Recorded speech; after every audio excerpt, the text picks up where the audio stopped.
Hello and welcome to Cadenza. I have this notion that being creative or being a maker of stuff and things is one of the few things you can be where the perceived validity of your activity is often subject to the judgment or approval, no matter for how long, of whomever you share that information with. Let me explain. I have always struggled with labels. I don't like them. They are limiting and exist almost exclusively for others to better understand where you fit on the spectrum of human existence as it relates to them and what they do. And once they have one on you, they get very uncomfortable with the idea of you switching your label or having more than one. I only started using certain labels for myself because the social media gods say you need them to help you make your content easier to find. Here's an example. If you tell people, hey, I'm a banker, it's likely everyone will easily accept that. No problem. If you tell someone you do something a little bit closer to the fringe, like I change light bulbs on the top of cell towers or tall buildings, likely people will still easily accept that. And they may start peppering you with questions as to how you got into such an interesting and probably fear-inducing line of work. At least fear-inducing to the bulk of us. Now, if you tell someone you are a creative, an actor, a painter, a musician, a writer, and so on, before they give you wholesale acceptance, they almost always, as if they are contractually obligated, to give you a look of skepticism, no matter for how short, that says, I'll be the judge of that. Prove it. Let me see your work. They can't help it. It's probably because creative work does not easily manifest a sense of physical value or economic stability, and such that something like being a banker might. Also, because creative work is subjective, to say you are creative, let's say a musician, or to narrow it down more, a songwriter, the perception is that your statement comes from a place of ego. And to them, to be so bold as to say you are a songwriter, you must think you're pretty special and you better be able to prove it. By their standards, not yours. Don't worry, yours don't count. They will judge your abilities and your products and will make a determination as to the perceived value. Then and only then will they accept or deny your declaration. I've been writing songs since I was a kid. While I was slow to share them, I was writing them just the same. It's a fact, and this is partially what we are exploring here in this program. Why do we create songs? Where does a song idea come from? How do you know if a song is any good? What the heck do you do with it once you have one? And so many other questions. It's a giant iceberg of curiosity that we can't smash here all at once, but we can certainly chip away at it. Most of the songs I've created come to me when I'm doing something else, waking up, standing in the shower, driving, making a sandwich. If I get a snippet in my head, I have to write whatever it is down or grab a pocket recorder to capture the idea so I don't forget it. When I tell myself that I'll remember it, I'm lying and I'm wrong. I think I've lost a lot of good, to me, songs by being lazy or overconfident and not working to capture them in a timely fashion. Another song generating tool is the suggestion that comes from somewhere else, a contest, a challenge, a throwdown, an experiment, or whatever. It doesn't make it any easier or better, it just grabs you and helps you focus your attention. The song I'm sharing today is the result of the aforementioned suggestion method. Back in 2012, our local PBS radio station, WCBE, promoted a 48-hour songwriting experiment. It was not a contest. There were no prizes. Anyone anywhere had 48 hours to create, record, and submit an original song, any genre, any length. If you did it, you had to want to do it for the sake of doing it. The experiment was announced on October 5th. It started on October 6th, and the finished song had to be uploaded by midnight, October 7th. As an added motivation, they planned to play the songs they received periodically during their fall fundraising drive. So the lure of having my tune played on the radio and the fact that this all fell on my birthday weekend made it very interesting. What a potentially great or potentially awful way to spend your birthday weekend. Am I right? Oh, and there was one more rule. The song had to include all of the following terms: WCBE, kid, broke, Columbus, and duct tape. Challenge accepted. Now what, right? 48 hours. Go. The clock is ticking. Any genre I want. Now, if I were a better documentarian, I would have recorded the process in action, but that would have eaten away at my time. I remember thinking the high focus terms were probably WCBE and Columbus, which would make those the ones to focus the tune on thematically. And if I wanted to play on the radio, it had to be appropriate for that audience lyrically.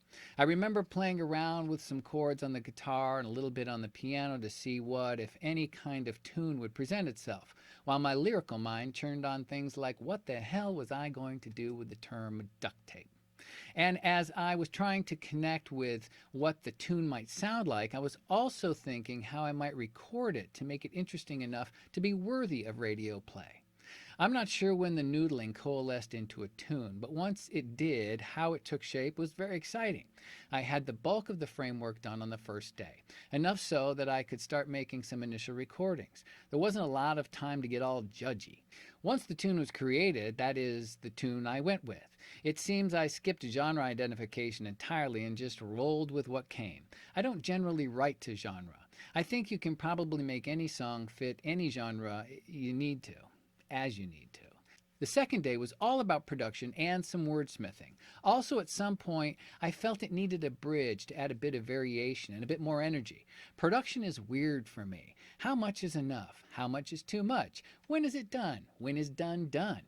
It's something I try to figure out with each new production. I'm not sure I ever get it right. For this one, I decided on a drum track, acoustic guitar, bass, electric guitar, some tambourine, and some harmonies on the bridge. That seems reasonable, right? I mean, time is ticking away, right? I was heads down recording and reworking, playing and replaying and tinkering with the tracks until it all felt goodish. I recall recording the vocal a few times and I ran through the bass a few times because even though I like playing around with it, I wouldn't consider myself a bass player. You know, labels. At about 10:30 p.m. on the night of October 7th, I uploaded my song. Done. I put it on the pile of great experiences that I learned a lot from. But I can't tell you where the tune came from or why the particular story told is the story that materialized. I can't tell you why I sang something a certain way or developed that particular bass line. Everything was the result of creativity in action, the flow of the moment, micro decisions, shifting and changing things as they presented themselves. And still, the project progressed and the clock ticked away. It was a song for the moment, and I can't say if it would be any different a song, better or worse, with more time or more tools or better skills or different words. Years later, I challenged myself to a 24-hour song creation experiment with a New Year's theme, but that is a tale for another time. For now, here is yet another version of Back to Columbus. Oh, and yes, my song did get on the radio.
Till next time, play freely.